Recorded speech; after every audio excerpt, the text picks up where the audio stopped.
ഈ ശബ്ദം കേട്ടോ നിങ്ങൾ? കളകളം കളകളാരവം. എൻ്റെ പൊന്നും ഗൈസ്, എനിക്ക് ഇങ്ങനെയുള്ള സ്ഥലത്തൊന്നും ജീവിക്കാനുള്ള ഭാഗ്യമൊന്നും കിട്ടിയിട്ടില്ലായിരുന്നു. അപ്പം ഞാനിപ്പോൾ വിചാരിക്കുന്നു, ഞാൻ പഠിത്തം പഠിച്ച് നിങ്ങളാരും വിചാരിക്കുന്ന അത്രയല്ല ഞാൻ പഠിച്ചിട്ടുള്ളത്. അങ്ങനെ ഞാനിപ്പോൾ തോന്നുന്നു എൻ്റെ ബാല്യവും എല്ലാം എനിക്ക് നഷ്ടപ്പെട്ടു. എൻ്റെ ബാല്യം, എൻ്റെ പഠനം കോളേജുകളിലും ക്ലാസ് മുറികളിലും സ്കൂളുകളിലുമായിട്ട് എൻ്റെ ബാല്യം നഷ്ടപ്പെട്ടു പോയി. അപ്പം എനിക്ക് ഈ പ്രകൃതിയൊന്നും കാണാനും ആസ്വദിക്കാനും പറ്റിയില്ല. അപ്പോഴാണ് ഞാൻ ഈ വയസ്സുകാലത്ത് ഇങ്ങനെ നഷ്ടബോധം എനിക്ക് തോന്നുന്നു. ഇതൊക്കെ നാട്ടുവഴികളായിരുന്നു. അവിടെയൊക്കെ ടാറിട്ടിട്ടുണ്ടെന്നേ ഉള്ളൂ ഇപ്പം. എന്നിട്ട് കോൺക്രീറ്റ്, നമ്മുടെ ഗവൺമെൻറ് കോൺക്രീറ്റ് റോഡുകൾ, പഞ്ചായത്ത് ഗ്രാമീണ റോഡുകൾക്ക്. ഇതൊക്കെ കണ്ടോ ഗൈസ്? ഇതൊക്കെ പറിക്കാനും തൊടാനും ഒക്കെ എനിക്ക് ഭയങ്കര ആഗ്രഹം ഉണ്ടായിരുന്നതാണ്. അപ്പോൾ ഓണമൊക്കെ അടുക്കാറായപ്പം ഇതൊക്കെ അങ്ങ് തുടങ്ങി. ഇവിടെ കുത്തിയിരുന്ന് കുറച്ച് പറിച്ചുകൊണ്ട് പോകണം. പക്ഷേ ഈ ഓട്ടോക്കാരന്മാരിങ്ങനെ വരുന്ന കാരണം ഭയങ്കര ശല്യമാണ് നമുക്ക്. അവന്മാർ വിചാരിക്കും ഈ വഴിയിൽ നിന്ന് ഈ കിളവി എന്തുവാണ് ഈ കാണിക്കുന്നത് വിചാരിക്കും.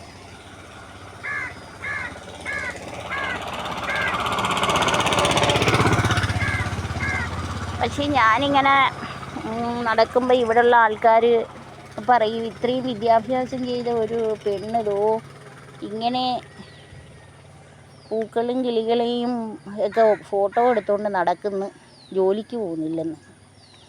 ഞാൻ ജോലിക്ക് പോയിട്ട് എന്നാ ചെയ്യാനാ ഗൈസ്? എനിക്ക് ജോലിക്ക് പോകണമെന്ന് വെച്ചാൽ ജോലിക്ക് പോകാനൊക്കെ പറ്റും. എനിക്കിപ്പം മനസ്സമാധാനമായിട്ട് കുറച്ച് നാളിലൂടെ ഇരിക്കണം. അല്ലാതെ ഞാൻ ജോലിക്ക് പോയി സമ്പാദിച്ചിട്ട് എൻ്റെ ബാല്യവും പോയി. ഞാൻ മരിക്കുന്നതിന് മുമ്പേ എനിക്കിതൊക്കെ കാണണം. പ്രകൃതി എനിക്ക് ഭയങ്കര ഇഷ്ടമാണ്. കുറേ പൂക്കൾ ഇത് കണക്ക് ഞാൻ വന്ന് പറിക്കുന്നുണ്ട്. അപ്പോൾ കാണിച്ചു തരാം ഗൈസ്.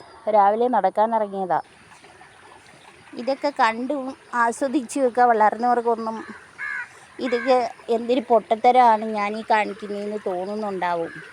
പക്ഷെ എനിക്കിത് പൊട്ടത്തരമല്ല ഗൈസ്. എനിക്ക് ഈ പ്രകൃതിയെ ഭയങ്കര ഇഷ്ടമാണ്. അതുകൊണ്ടാണ് ഞാൻ രാവിലെ നടക്കാനിറങ്ങുമ്പം എനിക്കെൻ്റെ കെട്ടിയോൻ ഇച്ചിരി സമയം തന്നിട്ടുണ്ട്, നീ നടക്കാൻ പൊയ്ക്കോന്ന്. അപ്പോൾ ഞാനിതൊക്കെ എടുത്തിട്ട് അവിടെ കൊണ്ട് കാണിക്കും. എൻ്റെ കെട്ടിയോൻ ഇതൊക്കെ എടുത്ത് പറയും. ഹസ്ബൻഡെന്ന് ഞാൻ മനഃപൂർവ്വം പറയാത്തതാണ്. എനിക്ക് മലയാളം പറയുന്നത് ഇഷ്ടം. അതും എല്ലാവരും പറയും, ഇത്രയും വിദ്യാഭ്യാസമുള്ളൊരു പെണ്ണ്, അത്രയും എഡ്യൂക്കേറ്റഡ് ആയിട്ടുള്ളൊരു പെണ്ണിനെ പോലും സംസാരിക്കാത്തത് എന്താണെന്ന് എനിക്കിഷ്ടമല്ല. അതുകൊണ്ട് എൻ്റെ എഡ്യൂക്കേഷനും എൻ്റെ സംസാരമൊക്കെ എൻ്റെ പ്രൊഫഷനിൽ അവിടെ ആവശ്യമുള്ളപ്പം എടുത്താൽ മതി. അതാണ് എൻ്റെ ഇഷ്ടം. എന്താണ് ഗൈസ് ഈ ലോകത്ത്? എല്ലാം പൊങ്ങച്ചം. ഞാൻ കണ്ടെടുത്തോളം അതാണ്. എല്ലാം പോയി. നമ്മളെ നല്ല നല്ല കവികളും കവയത്രികളും സാഹിത്യകാരും എല്ലാം മൺമറഞ്ഞുകൊണ്ടിരിക്കുക. സിനിമാ നടന്മാരും എല്ലാം, അല്ലേ ഗൈസ്? അപ്പോൾ ഇത് കണക്ക് ഒരുപാടുണ്ട് വെള്ളച്ചാട്ടം. ഇത് ഗവൺമെൻറ് ഓട വെട്ടിയിട്ടേക്ക്. ഇത് ഗ്രാമപ്രദേശത്തോട്ട് ഞാൻ വന്നപ്പം എനിക്ക് കാണാൻ പറ്റിയതാണ്. അപ്പോൾ ഗൈസ്, ഞാനിവിടെ വീഡിയോ നിർത്തുന്നു. നിങ്ങളുടെ വീട്ടിലൊക്കെ കുഞ്ഞുങ്ങളുണ്ടെങ്കിൽ പഠിക്കാൻ പോയി കഴിഞ്ഞാൽ ടൈം കിട്ടത്തില്ലെന്ന് എനിക്കറിയാം. ഞാൻ പഠിക്കുമ്പം രാവിലെ 6 മണിക്ക് തുടങ്ങും ട്യൂഷൻ. അത് കഴിഞ്ഞിട്ട് സ്കൂളിൽ പോകും. സ്കൂളിൽ പോയിട്ട് 4:30 മണി വരെ ഇരിക്കും.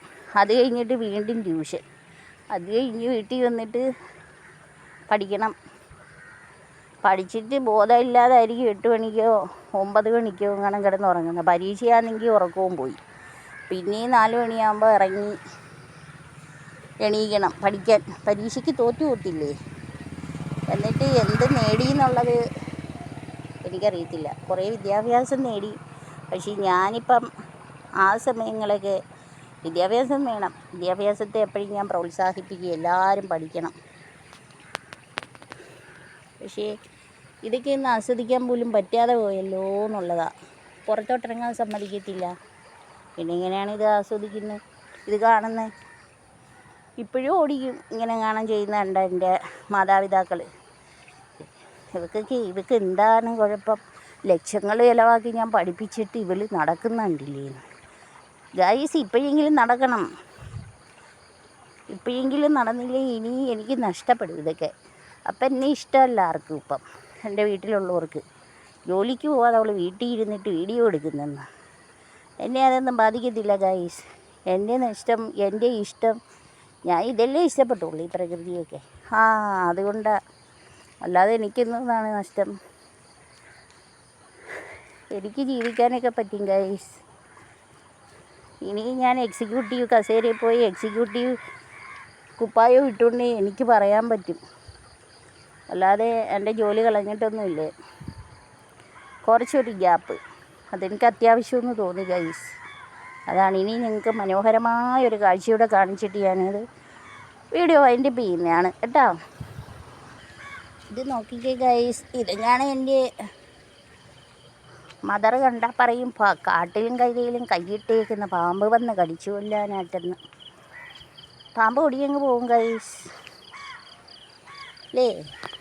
പാമ്പ് ഓടി പോത്തില്ലേ? ഈ പൂവിനെ നോക്കിക്കേ, എന്താ ഭംഗി. ഇഷ്ടംമാതിരി ഉണ്ട്. ഇനിയിപ്പോൾ ഓണമാകുമ്പം ഇവിടെ എല്ലാം വരും. ഇത് കണ്ടോ ഗൈസ്? ഇത് മനോഹരമായി, ഇതൊരു ഔഷധ ചെടിയാണ്. ഇത് ഇന്നത്തെ എത്ര തലമുറയ്ക്ക് അറിയാം ഇത് ഔഷധ ചെടിയാണെന്ന്? സ്കൂളിൽ പോവുകയാണോ? കോളേജിലാണോ? ഞാൻ യൂട്യൂബർ ആയതിനെക്കൊണ്ട് ഇങ്ങനെ വീഡിയോ ഓടിക്കുക. ഞാനിത് കൊച്ചിയിലേ കണ്ടിട്ടില്ല, പഠിക്കാൻ നടന്നതുകൊണ്ട്. അപ്പോൾ ഈ സ്ഥലത്ത് വന്നപ്പോഴേ ഇതൊക്കെ എനിക്ക് ഭയങ്കര സന്തോഷം. ഒരു കൊച്ച് പോയതാ, +1 +2 പഠിക്കുന്നതാണ്. അവരൊക്കെ ഇവിടെ ഉള്ളത്, അവർക്ക് നേരെ അത്ഭുതം തോന്നുന്നു കൊച്ചിന്. കൊച്ചി ചിരിച്ചോണ്ട് പോയി. ഇത് കണ്ടോ? ഇതിന് ഭയങ്കര സ്മെല്ലാണ് ഗൈസ്. അതിലൂടെ ഒരു 5-6 ഉറുമ്പൊക്കെ പോകുന്നുണ്ടോ? ഉറുമ്പിൻ്റെ ലോകമാണിത് കണ്ടോ? ഉറുമ്പിൻ്റെ ലോകം. ഉറുമ്പ് നമ്മൾ കാണുമ്പോൾ അതിനെ കൊല്ലും. വൈക്കം മുഹമ്മദ് ബഷീർ സാറ് പറഞ്ഞതുപോലെ, മഹാനായ സാഹിത്യകാരൻ പറഞ്ഞതുപോലെ, ഇവിടുത്തെ ഭൂമിയുടെ അവകാശികളാണ് ഇതൊക്കെ. അപ്പോൾ ഗൈസ് കണ്ട മനോഹരം. ഞാൻ നിർത്തുന്നു ഗൈസ്. നിങ്ങൾക്ക് സമയമുണ്ട് ഈ വീഡിയോ ഒന്ന് കാണുക കേട്ടോ.